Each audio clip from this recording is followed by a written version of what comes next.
Les bienvenus à notre séance workshop numéro 3 des capacités futuristes en matière d'éducation, de formation et de développement. Je serai donc votre cicérone, animateur de la discussion, Jim Gerhardt. Cependant que les personnes remplissent la salle, je tiens à vous dire un grand merci.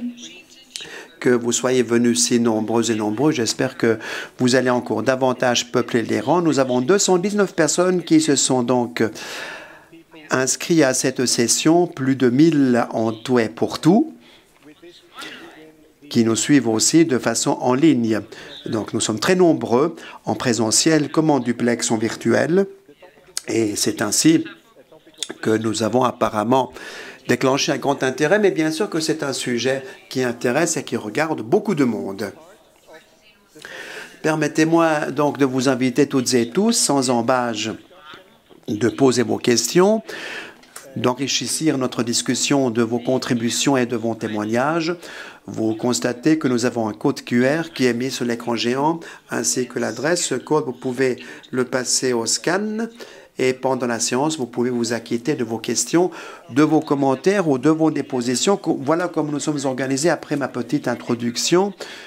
Pendant 15 minutes, nous allons regarder quelques exemples par vidéo pour acquérir une certaine impression quant aux capacités et quant aux scénarios qui sont faits. On va se rendre en Ukraine, on se rendra en Bosnie-Herzégovine et par la suite au Zimbabwe. Donc on sera international et voire transcontinental. La partie principale sera donc une table ronde avec deux experts qui ont l'âme chevillée au corps en matière de cette discussion. Ils monteront sur scène. Et là, nous allons aussi faire un chassé-croisé des questions-réponses à travers vos questions slides. Scannez donc le code, s'il vous plaît. Et soyez des contributrices et contributeurs à notre fructueuse discussion. Merci d'avance. Avant même que nous ne passions au contenu à l'énoncé, on va essayer de faire mutuellement connaissance. C'est donc un peu compliqué dans une grande salle avec 200 personnes, mais j'aimerais tester un peu vos capacités numériques, mesdames et messieurs. Nous avons fait donc 2 petites enquêtes. Si vous avez passé au scanner le code, vous avez vu la première question, ainsi libellée. Quelle organisation représentez-vous dans cette salle? Quelle structure ou quel type d'organisation représentez-vous? Répondez à la question et d'ici 10 secondes, nous allons dépouiller les résultats. Les personnes qui viennent d'entrer en salle, mesdames et messieurs, soyez les bienvenus. Scannez le code QR et participez donc à notre sondage. Quelle est l'organisation que vous représentez ici? Force est de constater simultanément, cette question y est répondue au niveau en ligne. Il y a un public donc, qui est chez nous en duplex en ligne. Nous avons donc là des présences à la fois présentielles et virtuelles. Et voici donc le résultat puisqu'il s'affiche déjà. Et je pense que c'est assez évocateur. Hein. Vous avez les OMG qui représentent qu'une petite moitié, 44%.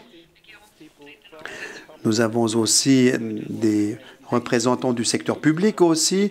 Nous avons les représentants du SECO, du monde universitaire ou des représentants du secteur privé. Et pour moi, c'est bien cela le nucléus d'une telle séance, d'un tel colloque, cette pluralité dans la salle. Et je vous invite donc à vous acquitter de vos perspectives et de vos questions afin que nous puissions tenter d'y répondre. Une deuxième enquête pour vous, la deuxième question dans le cadre de ce sondage numérique. Quels sont vos principaux soucis si vous pensez à vos futures activités et capacités? Quelles sont donc vos craintes à l'attention de votre travail et de vos capacités? Je ne suis pas du tout préoccupé ou mon job serait moins pertinent ou peut-être n'aurais-je pas les mêmes capacités au présent pour le futur. J'ai moins de soucis me concernant, mais plutôt quant à des personnes qui ont des restrictions aux 4 coins du monde. Et voici donc les résultats. Beaucoup de personnes semblent être assez optimistes des personnes tant en ligne qu'en présentiel, donc très bien, que vous n'avez pas trop de craintes. Et il y a des personnes pour lesquelles cette question est plutôt strictement personnalisée. Elles se posent la question si ce qu'ils font à l'heure actuelle sera pertinent pour l'avenir ou peut-être vont-ils être remplacés par des robots d'ici 5 ou 10 ans. C'est tout à fait possible. Est-il encore nécessaire, manifestement, de se préparer en se perfectionnant au futur marché d'emploi? Mais la plupart sont plutôt optimistes et ont plutôt des soucis pour les autres. Et comme personnes qui travaillons de façon internationale, on parle d'emploi, d'inclusion et d'autres activités. Et ces questions nous préoccupent pour le meilleur et pour le pire. Et à l'heure actuelle, nous aimerions donc entrer dans le vif du sujet. Qu'est-ce que cela signifie pour la coopération et développement international? Et nous allons répondre à des questions. Comment se présentera le marché d'emploi dans les différentes régions et de quelle façon nous pouvons donc offrir les bonnes capacités pour les différents groupes socio-professionnels qui entrent en lice. Voilà. Et tout d'abord, on va se rendre en Ukraine, un pays qui est en difficulté énorme, où bien sûr parler de l'avenir est au meilleur des cas un grand défi, mais il s'agit de relever le défi pour la reconstruction après cette malheureuse guerre, un petit projet qui se découle donc en Ukraine, c'est en Ukraine, qui est financé comme un accord par Biberit. C'est donc une entreprise du secteur privé et il y a aussi la DDC qui est dans le coup. La vidéo, quand elle interpelle des jeunes gens en Ukraine pour s'engager comme spécialistes dans une profession certaine. Et la vidéo se déroule. Nous nous préparons à l'avenir après la terrible guerre qui a dévasté le pays et la jeunesse jouera un rôle déterminant. Ces spécialistes seront donc confrontés à de grands défis. Aujourd'hui, nous pouvons donc arrêter l'aiguillage de l'Ukraine pour l'avenir. Est-ce que vous voulez orienter votre enfant? Il y a une possibilité. Eh bien, les écoles professionnelles offrent certaines possibilités de formation, par exemple, comme ferblantier ou comme serrurier. Et votre enfant donc est bien hébergé, reçoit donc une bourse et on fait beaucoup de choses pour que ces programmes soient donc développés. Et des corrélations directes avec les entreprises peuvent être tissées qui s'intéressent à de jeunes apprentis pour en faire des spécialistes. Et pendant la formation, force est de constater, nous allons donc héberger les jeunes et nous allons les accompagner avec une bourse d'encadrement. Les technologies modernes et les moyens dispositifs sont à disposition tant des filles que des garçons. Donc, les demandes aussi de la main-d'œuvre féminine dans des professions masculines sera de plus en plus important. Annoncez-vous à notre école professionnelle. Ce qui est de vous faire, c'est de vous décider à l'heure actuelle. Merci pour ce spot de vidéo. Nous avons la possibilité, eh bien, de nous mettre en correspondance avec Sonia Losli, gestionnaire de projet pour les partenaires privés et publics de ce projet en Ukraine, la formation donc de ferblantier. Sonia, sois la bienvenue dans le groupe de travail session pratique numéro 3. Merci pour l'invitation. Eh bien, si nous parlons de l'avenir, si nous parlons des perspectives du monde de l'emploi et du travail demain, nous pensons à des besoins numériques, nous pensons aux exigences du 21e siècle, mais nous pensons peut-être moins à des serruriers ou à des ferblantiers. Eh bien, comment faites-vous rimer, en quelque sorte, la ferblanterie avec l'avenir? Eh bien, l'avenir au sein de l'Ukraine est autre. Il faudra reconstruire un pays que la guerre d'agression des Russes a donc dévasté. Et l'avenir du marché d'emploi, à cet égard, sera tout à fait déterminant lorsqu'il s'agira de développer de nouvelles capacités. Et il est important de former les jeunes travailleuses et travailleurs pour leur donner des espoirs et des perspectives, surtout dans cette situation terrible d'une guerre d'attrition. C'est un mythe de croire que l'avenir du travail est uniquement en train de rimer avec une totale numérisation qui va pénétrer tous les secteurs de la vie où les robots vont nous remplacer. Il y a des installateurs, des ferblantiers, des serruriers. C'est un travail qu'on ne peut pas donc automatiser. Là, il faut avoir une connaissance structurelle des appareils, des agrès pour faire ce travail manuellement. Et à part cela, c'est un secteur économique qui a plutôt une mauvaise réputation, curieusement parlant. Il y a donc lieu de redorer son blason parce que pour le fonctionnement d'une société, la ferblanterie est très important. Le film vidéo démontre que cette formation professionnelle offre une bonne perspective aux jeunes, garçons et filles d'ailleurs aussi, même si c'est une profession connotée de façon fortement masculine, et que les hommes et les femmes peuvent gagner leur vie dans un boulot très traditionnel, très masculin et très artisanal. Quand il s'agit de connaissances numérique en Ukraine et dans notre projet, eh bien, force est de constater que cela joue bien sûr un rôle aussi pour la reconstruction de ce pays détruit par la guerre, alors que la guerre fait toujours rage. Donc, il faudra reconstruire. La numérisation est importante, mais il faut aussi travailler dans du présentiel, dans de l'artisanal, dans d'autres possibilités, puisque la numérisation et l'artisanat, évidemment, entrent en réciprocité. Merci Sonia, c'est un témoignage très important. Un distinguo de ce projet, eh bien, c'est donc le partenariat privé et public. Vous avez évoqué le secteur public, la DDC et aussi les entreprises privées, Géberit, qui sont en train de participer avec des finances et avec la direction technique du projet. Donc, sous vos auspices pratiques, que diriez-vous? Qu'est-ce qui est donc la plus-value que le secteur privé soit à bord, embrigadé qu'il est dans ce projet? Et dans quelle mesure le projet a été plus efficace quant à son orientation professionnelle du futur? Une coopération avec le secteur privé, pour nous, n'est pas seulement utile pour rentrer dans ses débours, pour avoir assez de finances. Cette contribution peut aussi donner un coup de main pour définir les objectifs en fonction des vrais besoins du marché et en prenant en considération celles et ceux qui offrent ces capacités et qui vont remplir les futurs postes de travail. C'est une situation gagnant-gagnant. La motivation principale du secteur privé, c'est d'avoir des personnes qui peuvent travailler avec ce produit, qui connaissent les technologies et qui, manifestement, connaissent la théorie de la plus-value. Grâce à cette coopération avec l'association sectorielle, notre projet peut être utile pour un vaste réseautage avec de futures entreprises intéressées par cette formation. Merci Sonia. C'était presque un spot publicitaire pour faire d'autres projets comme celui qui bat déjà son plein en Ukraine. Pourquoi n'y en a-t-il pas davantage, puisque c'est rompu un tel grand avenir? Qu'est-ce qu'on pourrait faire en la matière pour améliorer la situation? C'est une excellente question que tu poses. Merci de me donner l'occasion d'y tenter d'y répondre. Eh bien, il faut dire que ces partenariats ne sont pas faciles à mettre en scène. En ce qui concerne le secteur public, cela prend beaucoup de temps pour développer de telles procédures. Un projet de développement peut être chronophage.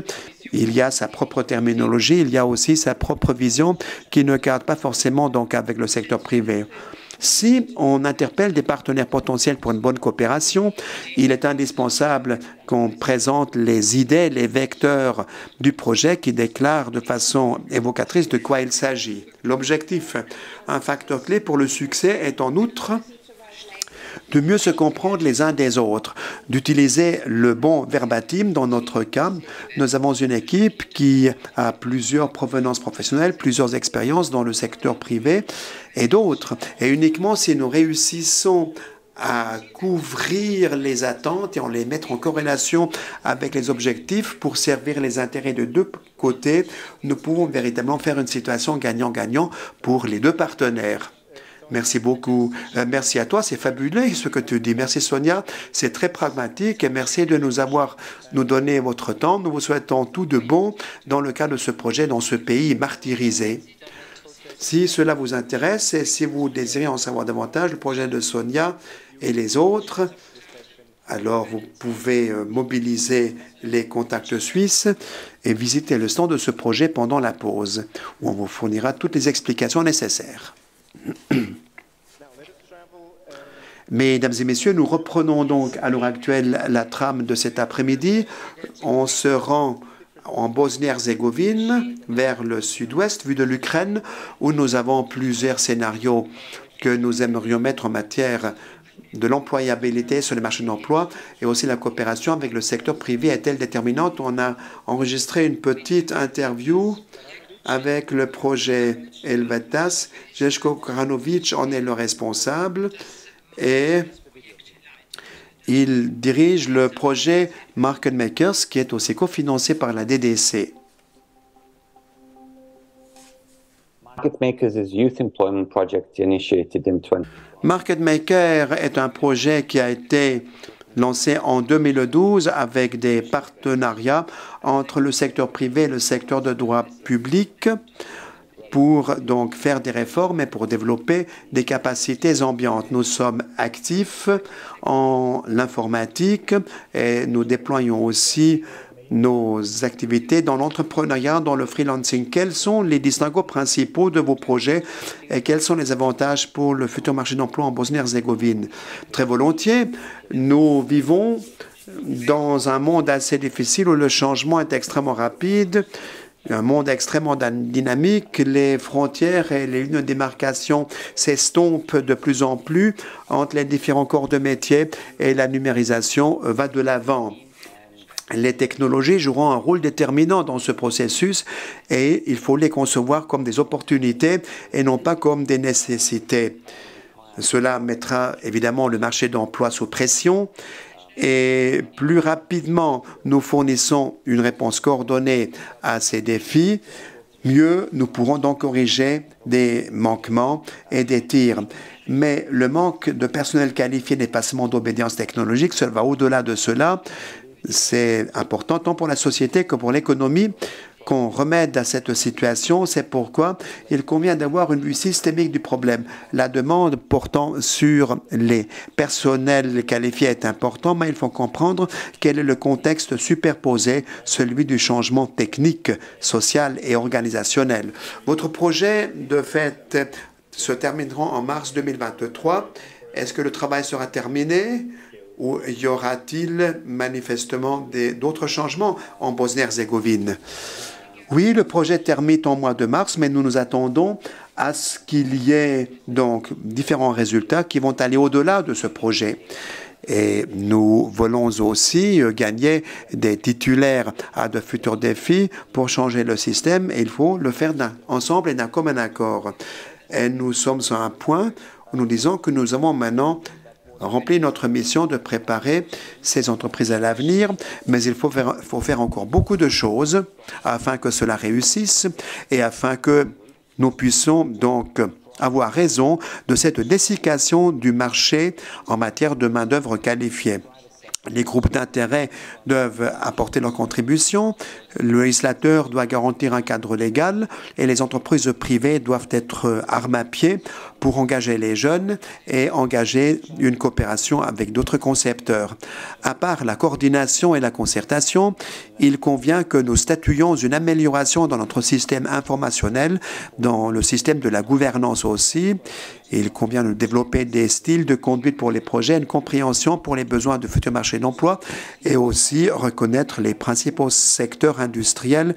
On ne doit jamais oublier les jeunes, il faut les instruire et leur permettre de prendre les bonnes décisions pour leur famille et pour leur carrière. Il ne faut pas sous-estimer cela. Quelles sont les options qui existent et quelles sont les options qui s'offrent pour des carrières à longue échéance pour le bien majeur de la Bosnie-Herzégovine. Ce sont des facteurs très importants pour drainer des jeunes gens vers donc certains métiers technologiques. Et nous aimerions sortir de la zone de confort, comme on dit aujourd'hui, surmonter les silos et le clochemerlisme pour établir des corrélations entre les différentes filières du système. Eh bien voilà, c'était quand même une déclaration assez intéressante de Bosnie-Herzégovine. Merci à l'équipe qui s'est donc acquittée de cette présentation vidéo. Et nous avons aussi un stand d'Helvetas dans les pas perdus de ce palais des congrès. Vous pouvez donc aussi y aller acquérir les informations ou butiner sur le site internet d'Helvetas. Nous allons maintenant en Afrique. Nous sommes en République de Zimbabwe où la DDC entretient un projet Chance pour des jeunes qui est dirigé à travers les Pays-Bas. Et là, il s'agit essentiellement de jeunes travailleurs qui ont des facultés à la fois écologiques et entrepreneuriales. La vidéo d'explication. La destruction de l'environnement en référence à des énergies combustibles nous cause énormément de soucis, autant que toute la catastrophe climatique. Ces conséquences riment avec beaucoup de victimes.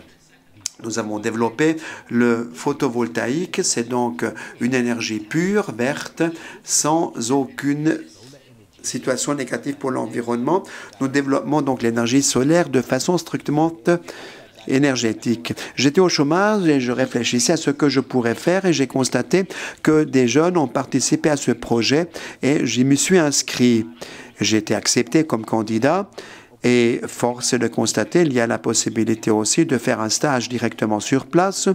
On nous a expliqué les installations techniques, nous y formons, en nous apprenant les différentes lignes directrices à respecter.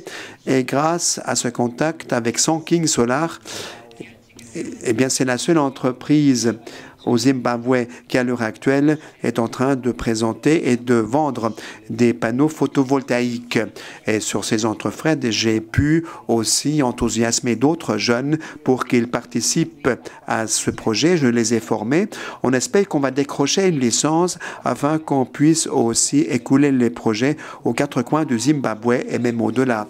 Nous aimerions que nos projets et produits soient de prix abordable afin que les gens puissent les acquérir et qu'ils ne doivent plus brûler du bois pour se chauffer ou pour faire leur popote, en saluant malgré eux l'énergie et l'environnement.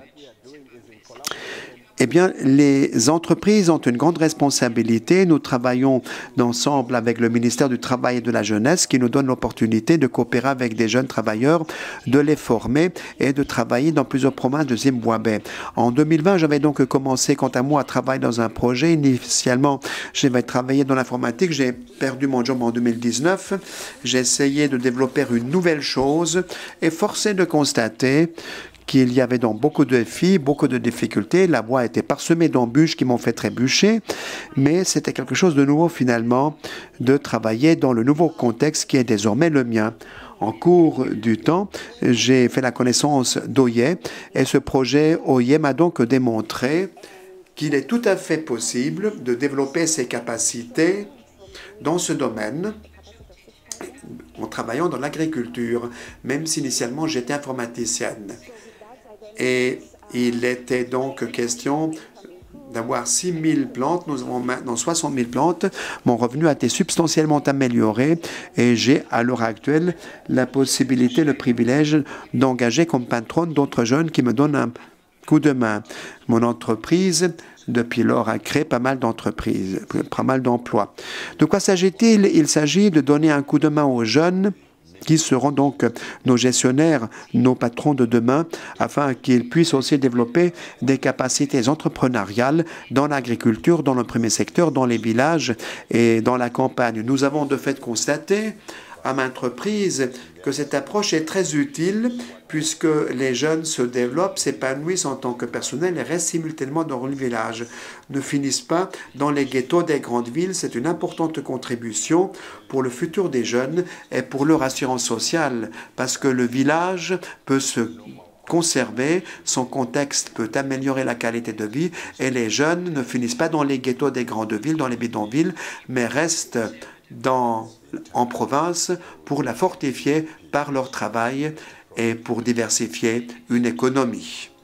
Merci beaucoup.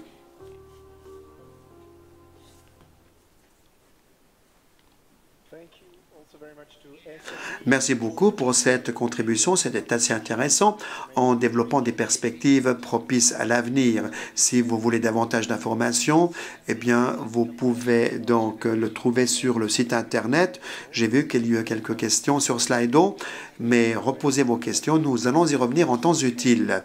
Mettez à contribution vos témoignages et votez quant aux questions qu'on vous pose.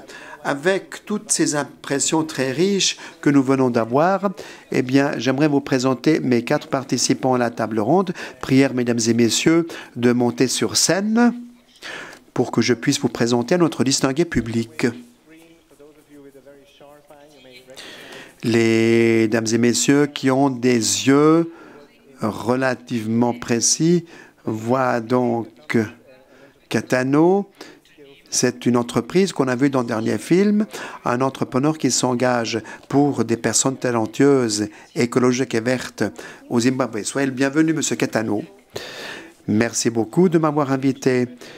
Et étons-nous de façon duplex, Madame Mathilde Leys, elle est professeure de pédagogie et d'éducation sociale à l'Université Wits de Johannesburg, en République sud-africaine. Merci d'être des nôtres à travers des milliers de kilomètres en duplex et en virtualité. Et par la suite, je m'adresse que je ne suis pas seul sur la scène. Olga Pitalene complète notre réceptacle, ou plutôt notre cénacle. C'est une experte dans le domaine des postes d'emploi dans l'Organisation internationale du travail. Et par la suite, Florian Schlegel, gestionnaire de projet de l'OMG Solar Africa. Il vient de Suisse, spécialisé sur le continent et le marché africain. Sois le bienvenu, Florian. Merci que vous soyez pris le temps de discuter avec nous autour de cette table ronde pour échanger nos expériences et de partager vos idées avec nous. Nous venons d'entendre et de voir 3 séquences vidéo qui présentent 3 projets. Il est question de l'avenir du travail des installeurs ferblantiers. Il y avait des informaticiens, mais aussi des agriculteurs verts. Nous commençons par Olga. Olga, vous êtes tout à fait en rapport avec les capacités de la capacité. Comment est-ce que vous décririez le marché d'emploi et où est-ce que vous concevez des traits d'union entre les 3 exemples présentés pour ce que des capacités qui sont indispensables? Merci, c'est un plaisir d'être des vôtres à l'heure actuelle, notamment dans ce cas. General trends about the future of work. Of course. Si nous pensons aux tendances générales en corrélation avec le futur monde du travail, eh bien, nous savons qu'il y a beaucoup de changements démographiques, climatologiques aussi, mais aussi sociaux et sociétaux aussi dans le commerce et dans le transfert du savoir. Bien sûr qu'il y a certaines tendances majeures qui se dessinent à l'horizon et qui s'activent de façon très pratiquement. D'une part, et d'autre part, nous ne pouvons pas prédicter tout le futur avec ses répercussions sur le marché de l'emploi. Donc, c'est une situation qui est teintée d'une forte instabilité et d'une impondérabilité. Ou pensons aussi donc à l'automatisation, à la robotisation. Cela entraînera des conséquences peut-être pour le meilleur et pour le pire. Pour des emplois plutôt traditionnels qui correspondent à une certaine routine. Mais il n'y a pas que ça, il y a aussi beaucoup de postes traditionnels qui sont créateurs et qui vont survivre. Donc, il faut donc faire preuve d'une politique de marché d'emploi et d'éducation différenciée. Ce que pour dire à titre général quant à l'avenir du travail, eh bien, doit aussi mettre en particularité les spécialités des marchés d'emploi. Il y a de multiples marchés d'emploi et pas un seul. Il y a des situations qui sont tout aussi protéiformes que divergentes. En Ukraine, par exemple, dans cette terrible guerre intentée par la Russie, il y a beaucoup de personnes qui ont été chassées par cette guerre d'agression russe. Beaucoup de personnes ont dû s'enfuir. Nous savons que 3000 sites de formation et d'éducation ont été bombardés par la Russie et 400 ont été complètement détruits. En Bosnie-Herzégovine, le pays qui, dans les années 1990, avait subi aussi des sévices guerriers et qui a toujours beaucoup de difficultés politiques institutionnelles, un chômage endémique, notamment au détriment des jeunes et des femmes. Là, il faut presque inventer tout un monde pour pouvoir dégager des perspectives d'avenir plus ou moins radieux et pour aussi créer des emplois, notamment pour les jeunes gens, pour qu'ils ne quittent pas leur pays. Au Zimbabwe, il y a aussi un paupérisme terrifiant, une grande pauvreté, une économie clandestine et le chômage des jeunes est effarant. Donc, il faut créer urgemment des emplois pour les jeunes, c'est la prime nécessité. Toutes ces particularités, il faut les prendre en considération, mais il y a aussi des choses communes. Et afin que les projets aillent de l'avant et réussissent, il est indispensable que nous incorporions le secteur privé, qu'on engage aussi une corrélation entre le privé et le public, d'entente entre les gouvernements, les travailleurs et les employés, les employeurs. Et il y a aussi un élément de combinaison, pas seulement à travers la formation pour des technologies, mais qu'on donne des lignes directrices, comment il convient de structurer cette formation. Et à son tour, la politique doit donc dresser le cadre légal propice à la création de nouveaux emplois et aussi mettre à disposition de nouvelles filières d'apprentissage, d'éducation, avec lesquelles les gens peuvent faire des expériences pratiques. Merci beaucoup, Olga, pour cette contribution brève mais évocatrice. Votre description est très branchée sur l'avenir. Eh bien, j'essaie de faire un peu la part des choses, de quelle façon vous anticipez l'avenir en fonction du présent, mais pas pour consommer le présent, plutôt pour le changer. Et quelle est la différence entre les trois exemples que nous avons vus en tant que projet présenté? Pour prédicter les besoins du futur, nous avons à notre disposition plusieurs approches et plusieurs possibilités ou opportunités pour convenir à plusieurs besoins. Donc, à quoi bon prenons-nous certaines initiatives? Nous avons plusieurs expériences en Uruguay. Nous avons un projet d'agriculture. En Namibie, on a commencé aussi, où nous développons certains modèles dignes de faire des émules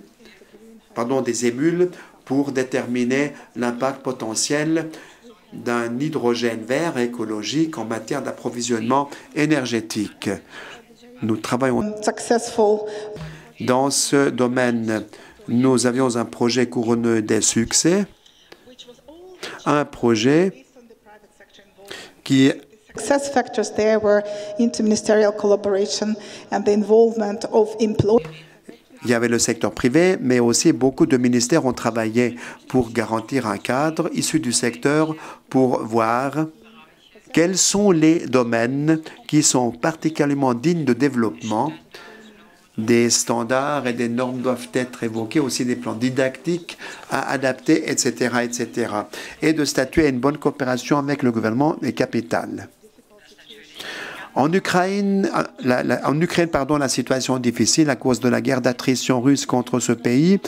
On a beaucoup travaillé avec nos partenaires sur place et nous essayons de développer l'apprentissage numérique, e-learning, de faire une plateforme afin que les enseignants et les étudiants dans cette terrible guerre puissent quand même apprendre des choses. Et plus de 60 000 ont participé de cette filière numérique, mais cela ne suffit pas. Et il faut réfléchir quelles sont les capacités et dextérités qui plus tard seront indispensables lors de la reconstruction de ce pays qui viendra bien un jour. Il faudra que nous adaptions nos instrumentaires. On a fait une évaluation des instruments qu'on a utilisés pendant la pandémie pour les répercuter sur le futur. Et il y a aussi une participation du secteur privé ainsi que des différents processus que nous devons adapter lorsque les personnes ne sont pas directement à disposition. Eh bien, on le fait en ligne et pas seulement en présentiel, selon les circonstances et selon l'infrastructure. Donc, nous profitons à cet égard des expériences qu'on a fait pendant la pandémie. On peut aussi l'utiliser dans une situation aussi délicate que celle qui prévaut en Ukraine à l'heure actuelle. Et surtout, il faut aussi pratiquer une diversification des secteurs et des filières professionnelles. Et cela, nous le faisons d'entente avec nos partenaires privés qui sont en partie soutenus par le secteur public. Et en Ukraine, nous ne faisons que commencer avec cela. En Bosnie-Herzégovine, plus proche de nous, nous cultivons aussi une approche sectorielle pour le domaine de l'électronique. Pourquoi l'électronique ou l'informatique? Eh bien, parce que c'est le secteur qui a un grand potentiel pour l'emploi et pour des postes de travail qui se développent rapidement et qui est très attrayant pour les jeunes gens. C'est donc une possibilité de recruter les gens et de les fidéliser sans qu'ils doivent quitter leur pays. Merci, Olga. Il y a beaucoup d'expériences, il y a beaucoup d'instrumentaires que vous déterminez. L'importance aussi des partenariats. Stéphanie, je m'adresse à toi à l'heure actuelle. Que dites-vous de tout cela? Puisque vous avez fait vos mêmes expériences, vous avez entendu parler des scénarios qui existent dans le marché d'emploi. Pourquoi? Eh bien, manifestement, beaucoup de choses se traduisent par un coup d'épée dans l'eau. Il y a un problème entre la demande et l'offre. On l'a vu aussi dans la plénière. Qu'est-ce que vous diriez par rapport à cette contradiction? Eh bien, force est de constater que parfois nous pensons telles sont donc des attentes, mais nous n'étions pas réalistes. Peut-être que nous avons forcé la note et parfois nous avons aussi des entrepreneurs qui ne veulent pas former leurs employés, qui ne forment pas aux guerres des apprentis, et nous attendons que les personnes qui sortent du formation de l'éducation savent travailler comme si de rien n'était, ce qui est complètement faux. On ne peut pas tout apprendre à l'école, il faut aussi un apprentissage professionnel pragmatique. Cela d'autant plus que le marché d'emploi ne cesse de se métamorphoser de façon quasi ovidienne et simultanément nous constatons qu'il y a donc un marché d'emploi informel et nous n'en avons pas assez de connaissances pour savoir quels seraient donc les talents et les capacités qui seraient des prérequis et qu'il faudrait développer. Une chose qui se traduit souvent par un coup d'épée dans l'eau si nous faisons des pronostics quant au développement du marché d'emploi en Afrique et dans mon contexte en Afrique du Sud tout particulièrement. C'est un vrai problème, ces prédictions qui sont toujours à côté de la plaque. Pourquoi? Parce que notre système de la formation est beaucoup trop lent pour en quelque sorte en découdre avec les cadences extrêmement rapides du marché d'emploi. Alors qu'il faut cultiver à la fois l'échéance de courte, de moyenne et de longue échéance dans le système d'éducation et de formation. Et force est de constater qu'il y a beaucoup d'enquêtes, beaucoup de procédures inquisitoires et beaucoup de sondages. On essaie de planifier la main-d'œuvre, on essaie peut-être aussi de tenir compte des besoins différenciés des secteurs pour faire des pronostics différenciés. Il y a beaucoup de possibilités d'anticiper le futur, mais ce qu'il y a de déterminant, et on l'oublie souvent, que nous devons toujours adapter cela au contexte relatif. Ce que nous voyons en Afrique, c'est la mise à disposition de certaines méthodes qui ne sont pas calquées sur le continent africain. En tout cas, pas la régionalité sur place. Nous constatons surtout qu'on est en train de potasser beaucoup de données de la part ou en provenance des capacités dont les entrepreneurs ont besoin, mais cela n'est qu'un décalque momentané du marché d'emploi et ne tient pas compte des tendances à moyenne ou à longue échéance qui, sans doute, requièrent parfois d'autres changements et aussi d'autres conséquences. Aussi, les patrons ne peuvent-ils pas vraiment prédicter les besoins du marché? Il y a des travaux qui aimeraient démontrer qu'il y a certaines capacités de base qu'il faut donc avoir pour travailler en équipe et que ce ne sont pas seulement donc les capacités technologiques qui arrivent à faire défaut. Arrivent à faire défaut aussi des capacités sociales et des capacités vertes. Il faut bien sûr avoir des connaissances technologiques pour de l'écologie, des panneaux synoptiques ou solaires en Zimbabwe, ou de faire une force hydrogène verte et le tout mis en corrélation avec une grande sociabilité. Le problème de telles prédictions, de tels pronostics étant toujours que l'économie est assujettie à des changements structurels et le descriptif que nous faisons est toujours un décalque momentané de la situation, mais n'est pas forcément le décalque du futur. Mais c'est Stéphanie, une chose qu'on entend beaucoup, surtout les personnes qui travaillent dans le développement et dans la coopération, avec des pays dits du tiers-monde, c'est la question comment peut-on faire les choses correctement, les bonnes choses de façon correcte, au juste instant et dans les bonnes circonstances afin que nous ayons donc une bonne corrélation entre la demande et l'offre. Est-il vrai que les Allemands s'en tirent mieux que nous ou que le système allemand et suisse sont plus propices à cause de la formation binaire?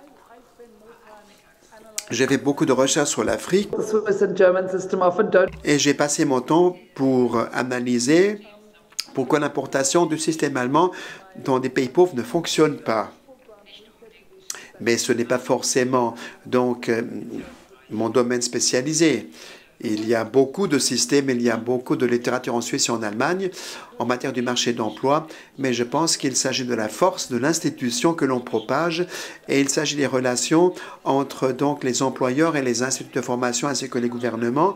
Et si cette tripolarité fonctionne et qu'elle se déroule dans la bonne direction, on peut trouver des réponses à pas mal de problèmes en dressant une liste de capacités qui sont indispensables et on peut s'adapter de façon relative. Si les institutions de formation travaillent les uns avec les autres et qu'elles soient aussi soutenues par la société. Si les gens perdent leur emploi, qu'on ait donc une assurance chômage, comme on l'a dans les pays scandinaves, pour se recycler, se réorienter, pour renforcer son employabilité en fonction d'une bonne formation basale.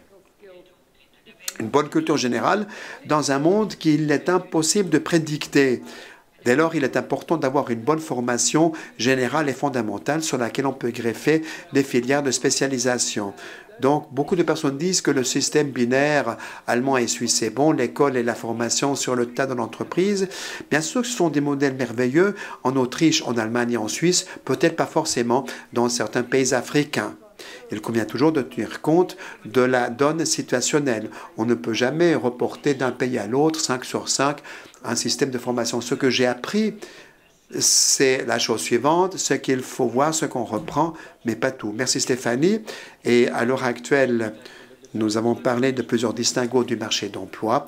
Il était donc question de prédiction et de prévision. Nul n'est prophète en son propre pays, encore moins dans des pays étrangers. Et que tous les systèmes, si propices soient-ils, ne sont pas transposables 5 sur 5. Mais quelles sont les capacités que nous avons à l'heure actuelle? Dans votre cas concret, quelles sont les capacités qui, pour vous, étaient déterminantes pour être couronné de succès? Et comment avez-vous été rompu un bel avenir? Merci de me poser cette question. Je tiens à dire la chose suivante. Pour moi, il s'agissait, in fine, d'inventer et de découvrir un nouveau monde. Je sortais de l'informatique, comme je l'ai dit dans le film, et me voilà planté dans l'agriculture et aussi dans les végétaux. C'était pour moi donc une passion, mais cela ne suffisait pas. Il fallait que j'apprenne de quelle façon on traite avec des plantes, avec des végétaux, avec des espèces vivantes, végétale mais vivante, et il fallait que je développe aussi des capacités concurrentielles, entrepreneuriales, la discipline, la gestion du temps, la capacité d'entrer en négociation, avoir un pouvoir communicatif et informationnel, et toutes ces nouvelles choses en tant qu'entrepreneuse. Ce qui m'a donné un sacré coup de mousse de monter mon propre fonds de commerce, ma propre boutique, et d'engager aussi les employés, et en quelque sorte de surmonter toutes les difficultés que nous avons surmonté. On apprend beaucoup de choses sur le tas. Il y a certaines choses qui ne s'enseignent pas, ni à l'école, ni à l'université, ni au lycée, mais qui s'apprennent sur le tas, expérience faite, en fonction d'une bonne culture générale, ce qui est une disposition importante. Surtout avoir le courage d'assumer un leadership.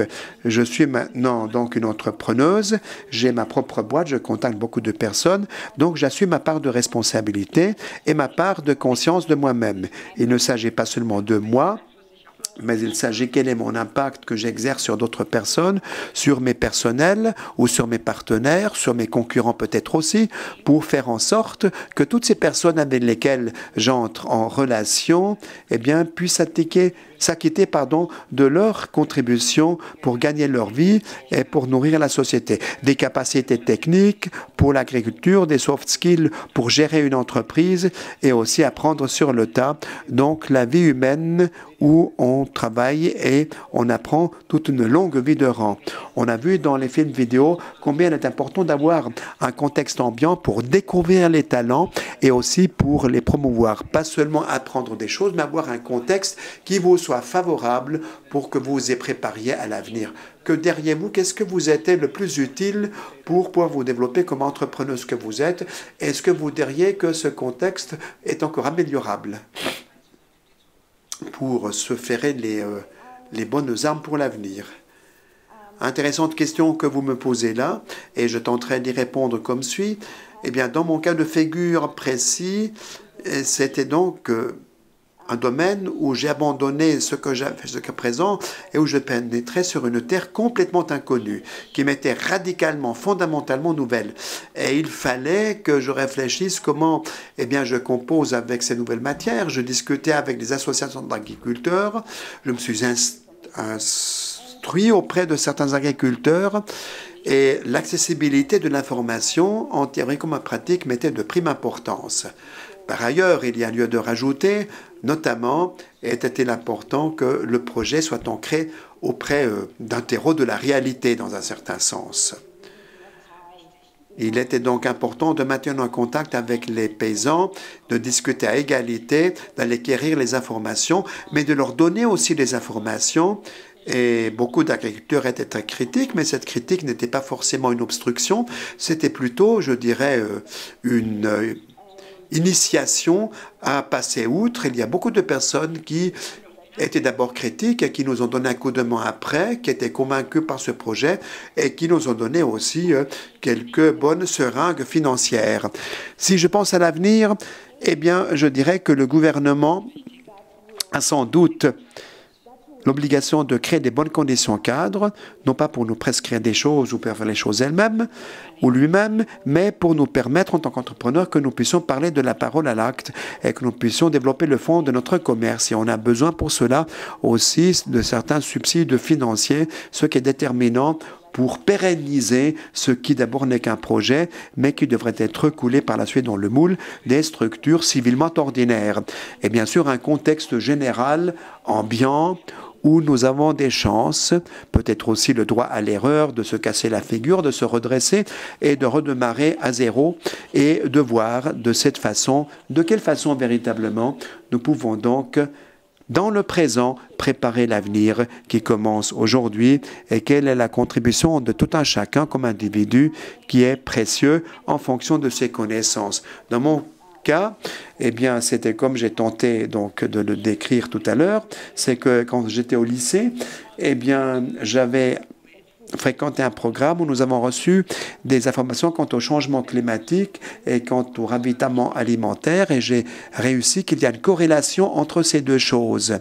Donc il s'agit, dans un contexte compliqué, de cultiver une agriculture céréalière ou légumière qui est durable. La durabilité, cela n'est pas une notion donc théorique, c'est une notion qui se concrétise dans la vie de tous les jours par les apprentissages et par les expériences.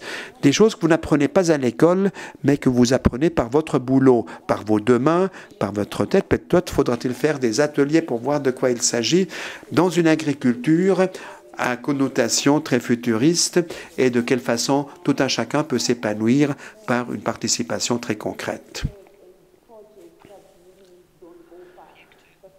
Il y a des projets que nous avons développés où tout le monde peut donc s'y retrouver et que finalement cette durabilité s'avère payante pour tout un chacun. Ne pas cultiver à la grise théorie, mais pénétrer sur le parvis d'une application très concrète. Et par ce genre donc d'approche combinée, on peut garantir que cela se pérennise. Et chacun donc au plus proche de sa conscience. Merci beaucoup. Mon cher Florian, excuse-moi, vous avez longtemps dû attendre, mais c'est un témoignage tellement passionnant de notre collègue africaine. Mais encore, donc, un petit mot sur les green skills, sur les capacités vertes écologiques. Vous disiez que cela fait partie aussi de votre ADN, de votre DNA. Donc, il y a plusieurs questions d'entente avec les talents verts écologiques. Donnez-nous un petit coup de main dans une petite description. Quels sont les green skills calqués sur un exemple? Oui, je vais tenter le coup. Ce n'est pas si simple que ça. De trouver une définition qui soit en quelque sorte d'obédience générale pour toutes les capacités vertes, tout dépend du contexte ambiant. Là aussi, comme le disait la collègue d'Afrique qui parlait d'agriculture, tout dépend aussi de l'organisation ou des organisations. Les simples green skills sont toutes les attitudes, toutes les capacités, tous les talents dont nous avons besoin pour surmonter la crise écologique, pour aboutir à des résultats durables, pour ne pas détruire le monde menacé par des émissions CO2 et surtout faut-il renforcer la justice sociale aussi. Il y a souvent une mixité entre les notions de green skill, de green jobs, et on fait un méli-mélo. Alors qu'il est très important de dire que la distinction est capitale entre les green skills et les green jobs. Les green jobs, eh bien, ce sont donc des emplois qui, manifestement, sont dans le domaine écologique. Donc, des installations pour du photovoltaïque. Ça, ce sont donc des métiers techniques et des métiers aussi écologiques et on a besoin de capacités, de skills pour qu'on puisse exercer cette action, donc ce job. Donc, ce sont tous des techniciens très qualifiés techniquement, mais aussi de façon écologique. Et il y a une autre tendance qu'il convient de décrire dans les professions sortantes, de mettre à contribution la dimension environnementale, que le travail d'un monteur électricien ou d'un maçon ou d'un ferblantier demeure ce qu'il est, ce travail, mais qu'il devient plus vert, plus climatique, plus écologique. Il est évident que les capacités doivent aussi se verdir, même si un maçon restera toujours un maçon.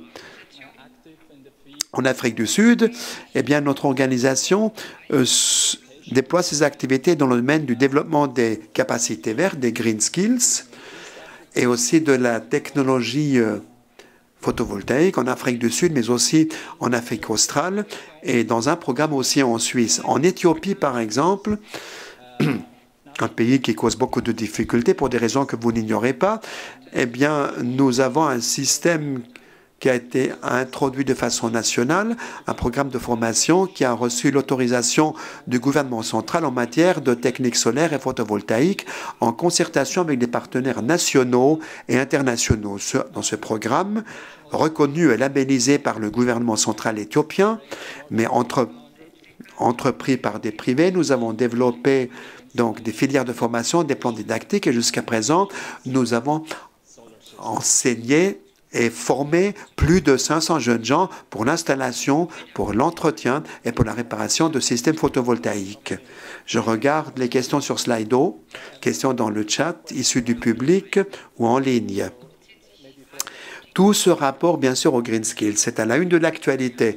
Peut-être, Florian, peux-tu nous verbaliser la première question ou tenter d'y répondre? Qu'est-ce qui est plus important, veut-on savoir? Qu'est-ce qui est plus important pour un changement véritable et durable? Des green skills orientés d'après la profession ou des capacités de base qui seraient donc adaptées par corps de métier? Peut-on y répondre comme ça? Ce n'est pas si simple que ça, même si la question est un peu dichotomique. De fait, il y a lieu de dire que c'est peut-être plus simple de faire un nouveau job green plutôt que de verdir les professions qui existent mais qui ne sont pas encore teintées de green skill. Olga, voulez-vous réagir peut-être, ou Stéphanie? Oui, je peux tenter peut-être de répondre à cette question comme suit. Tout à l'heure, nous avions un rapport qui a été publié en 2019 où nous avons présenté toute une kyrielle de capacités qui sont indispensables pour le marché d'emploi.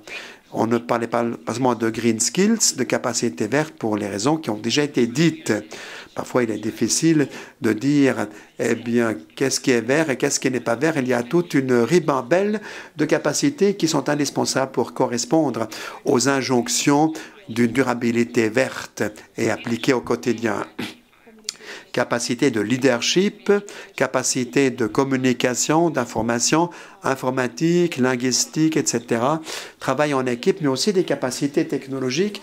Et voilà, ce qui est intéressant, c'est que c'est une action de concertation entre tous ces éléments. Il y a des capacités technologiques que l'on peut développer et transmettre par de bons ingénieurs ou de bons techniciens. Là, nous avons la possibilité de faire rejaillir l'étincelle du savoir dans le même domaine, par exemple dans le domaine de l'ingénierie. Investissement, donc, pour un avenir davantage conjugué aux couleurs vertes ou davantage d'efficience énergétique, ou tout simplement d'investir dans des infrastructures vertes et dans des énergies vertes. Et il y a toute une série de capacités techniques qui sont indispensables pour réussir et pour pérenniser cette réussite. Pour ce faire, il faut donc la compréhension de nouvelles fonctions. Admettons que vous êtes un installateur écologiste, vous devez comprendre comment fonctionne un système photovoltaïque dans une maison, dans un pavillon, et comment cela est mis en corrélation avec le réseau. C'est donc très compliqué et pas du tout à la portée de tout le monde. Nous l'avons démontré dans nos recherches que la numérisation écologique est une chose exigeante. Beaucoup d'emplois, beaucoup de postes de travail ne seront plus nécessaires, mais d'autres nouveaux verront voir le jour d'ici 2030. Le monde va changer en l'espace de même pas 10 ans à l'heure actuelle, et il faut que les personnes soient donc perfectionnées ou alors recyclées vers d'autres professions, plutôt dirigées vers d'autres professions, notamment pour ce qui est de l'échelon moyen, c'est-à-dire de la formation technique et artisanale, de la formation professionnelle, dite traditionnelle, et évidemment profiteront surtout les hommes des nouveaux emplois parce que les professions techniques sont conjuguées au masculin. Il faut ouvrir aussi ces métiers aux femmes. Et si je parle de capacités transmissibles, je parle aussi de capacités qui ont une connotation typiquement féminine. On ne parlera donc pas seulement du marketing vert, mais on parle aussi de certaines connotations féminines comme sociabilité ou humanisme. Oui, je constate qu'il y a beaucoup de questions qui sont posées pour ce qui est de la transition vers une économie plus verte. Stéphanie, voulez-vous commenter cela, s'il vous plaît?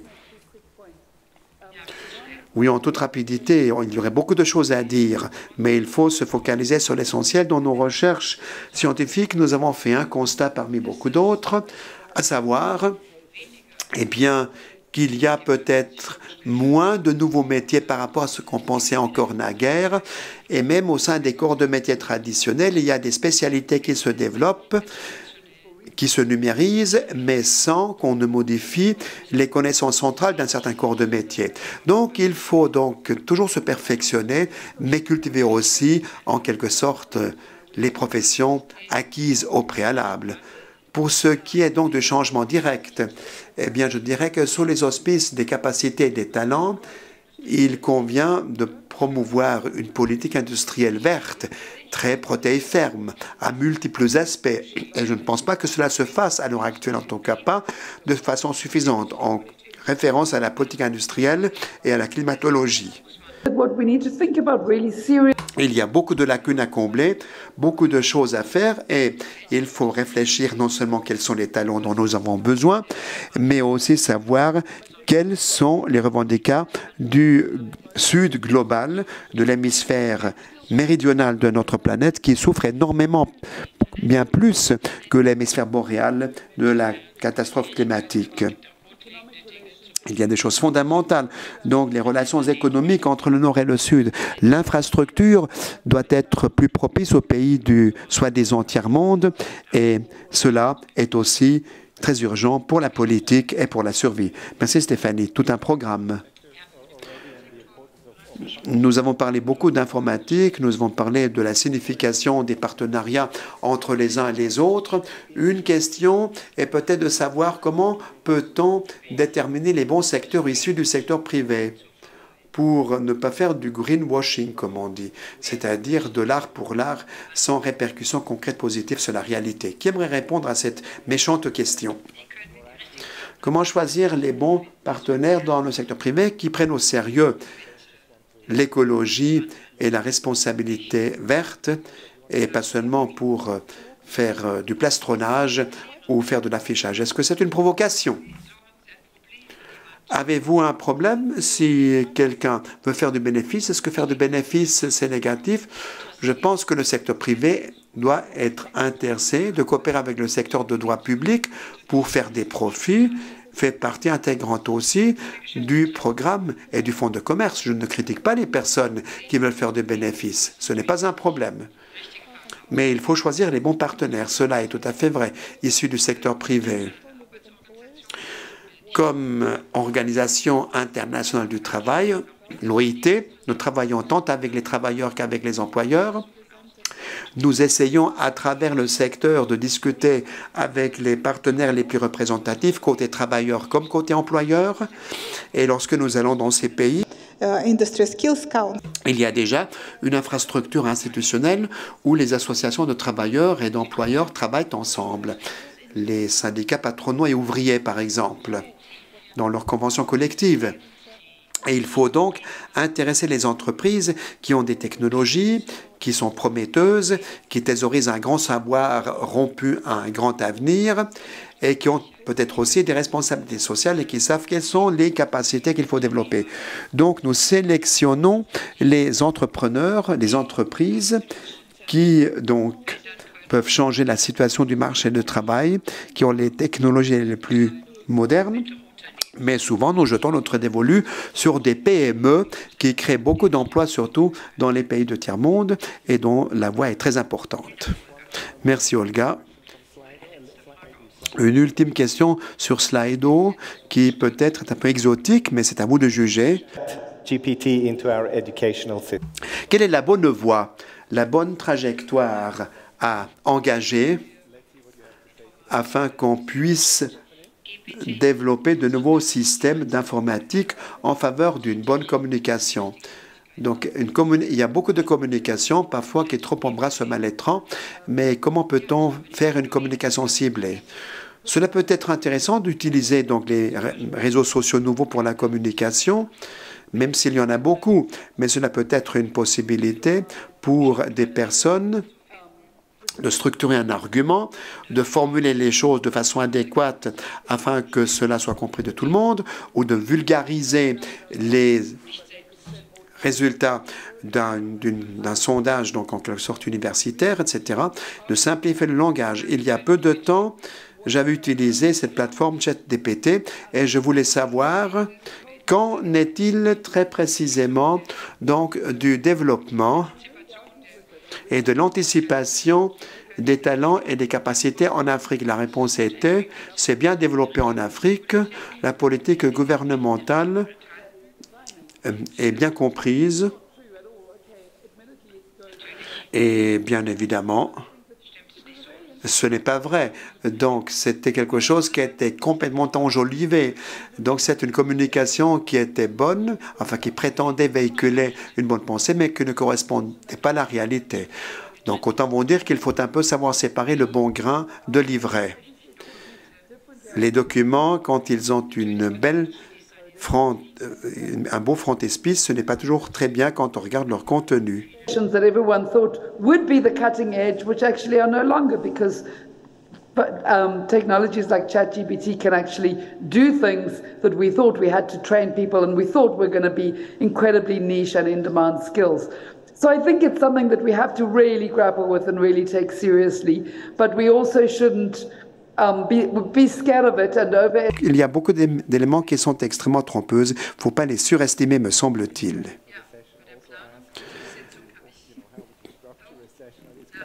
Quant à la planification, eh bien, je me suis rendu auprès de ChatGPT. Comment peut-on organiser une séance? C'était assez intéressant.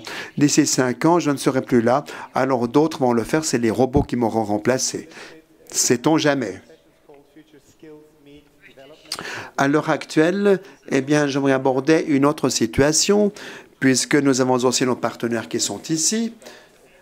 Nous parlons de talent, nous parlons d'évolution. On a peu parlé d'évolution quand même.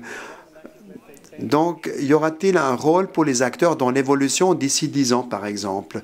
Peut-on se projeter sur l'avenir quand il s'agira de découvrir les futurs talents? Et ce rôle, par rapport à aujourd'hui, va-t-il beaucoup changer? À qui puis-je donner la parole pour répondre à cette question? Le rôle des concepteurs du développement d'ici 10 ans. Eh bien, je pense, quant à moi, si on se propage vers l'avenir, eh bien, qu'ils seront très importants. Ces acteurs-là, les acteurs dans le domaine du développement vont maintenir une certaine prépondérance parce que ce sont en quelque sorte des pionniers. Puisque pour ce qui est dans ma propre personne, ces acteurs, donc ces concepteurs, m'ont permis de réaliser mon rêve et m'ont d'esquisser un contexte qui m'a permis de m'épanouir. Et je pense que cette fonction d'obédience sociale sera tout aussi importante ici comme d'ici 10 ans. Pour ce qui est du secteur public, c'est-à-dire l'État, c'est-à-dire la partie gouvernementale, là, il y aurait de nouvelles choses à faire quand même par rapport au présent.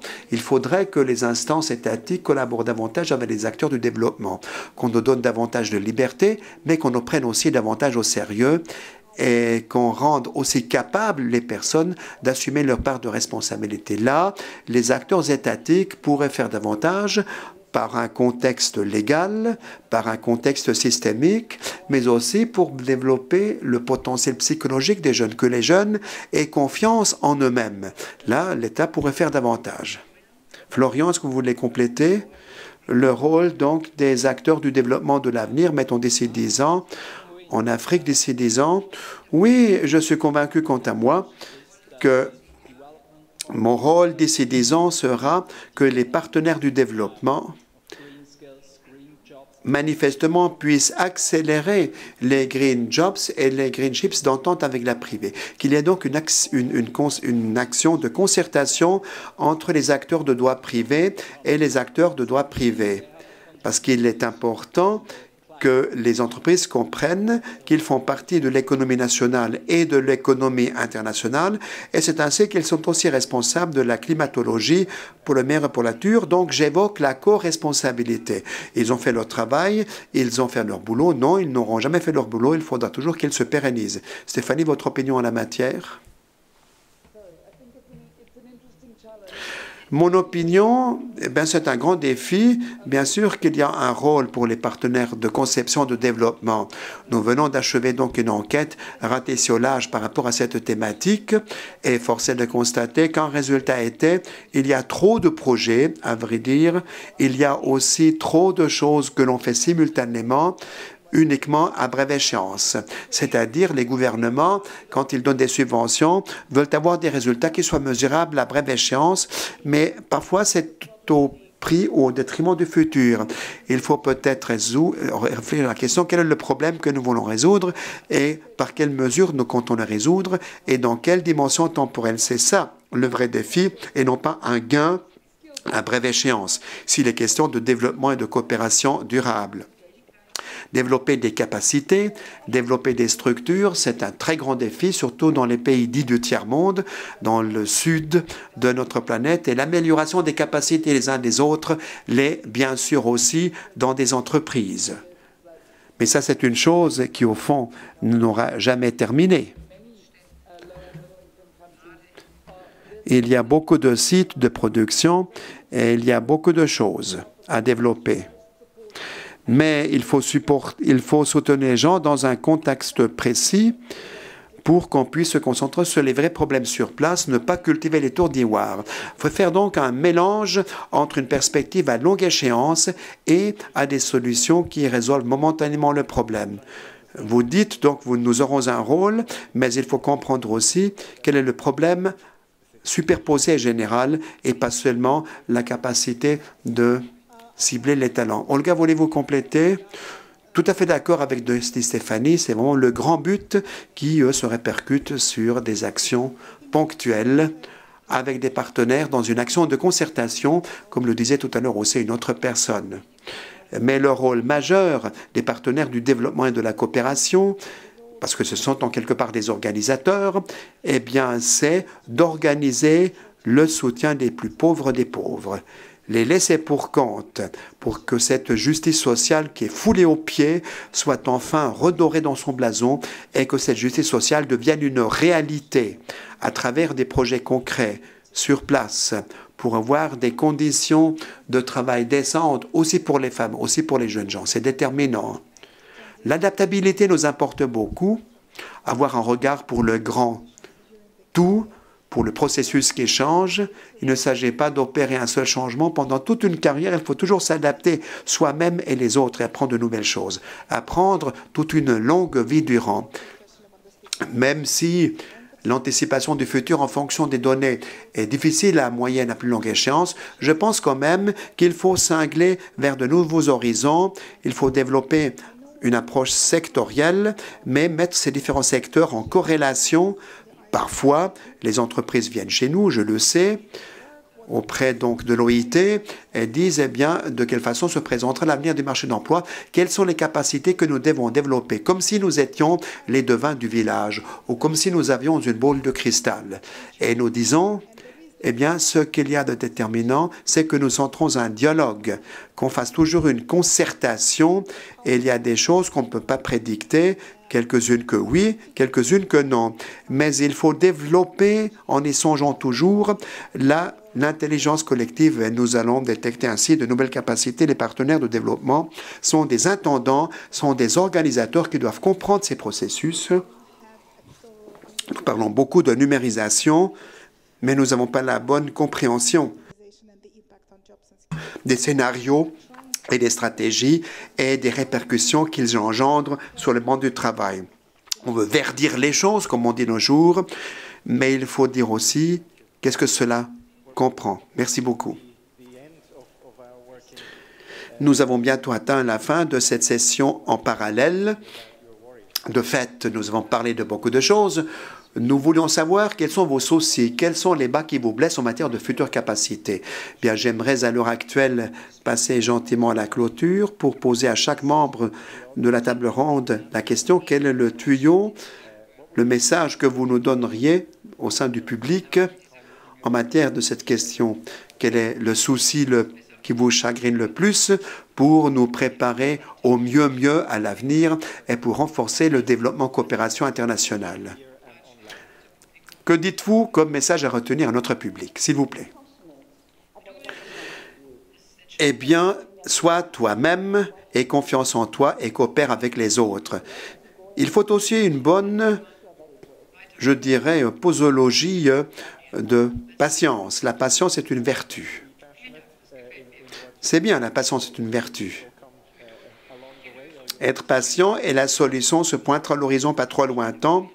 À Florian, votre message, votre tuyau. Eh bien, je vous recommande, mesdames et messieurs, d'être ouverts, d'avoir un cœur dégagé comme individu, comme collectif et comme société. Et aussi de développer les bons soft skills, par exemple la résolution de problèmes de façon humaine. Olga, votre message au public. Mon tuyau sera le suivant, si c'en est un. À vous de juger. Apprendre, douter, poser des questions, ne pas avoir peur de se casser de temps à autre la figure pour se redresser et assurer le combat, et peut-être de ne pas parler uniquement de ma propre qualification, mais d'être ouverte à de nouvelles qualifications dans un collectif créateur. Stéphanie, votre message, votre tuyau. Il ne faut pas se concentrer sur les seuls individus, mais sur les groupes, sur les collectifs autour de nous. L'intelligence interconnectée, c'est cela. Il faut des réseaux sûrs, des groupes sociaux sûrs et des collectifs sûrs d'eux qui s'adaptent. On parle au changement, mais aussi à la continuation. Et il ne s'agit pas seulement de technologie, il s'agit des humains. Mesdames et messieurs, chers publics, nous sommes à la fin de notre session parallèle. Merci pour votre participation. J'espère que vous aurez quelques bonnes leçons à tirer. En plénière, on va faire un récapitulatif. Ma collègue Ingrid, peut-être encore 3 choses de ma part qui sont des messages à retenir. Le contexte ambiant est déterminant. Lorsqu'il est question de futures capacités, immanquablement, c'est toujours le contexte qui détermine ce que nous faisons en matière de numérisation, en matière de combat contre la catastrophe climatique, développement du marché d'emploi, formation, éducation, afin que des gens aient un bon résultat. C'est la gouvernance qui importe. C'est aussi la politique républicaine, ainsi que tant d'autres choses. Et comme le contexte est tellement déterminant, il est indispensable, eh bien, que nous voyions, que nous interprétions les systèmes, ne pas penser en silo, ni dans un certain clochemerlisme, mais de concevoir les talents comme partie intégrante d'une solution vaste et superposée dans l'économie et aussi dans nos systèmes sociaux.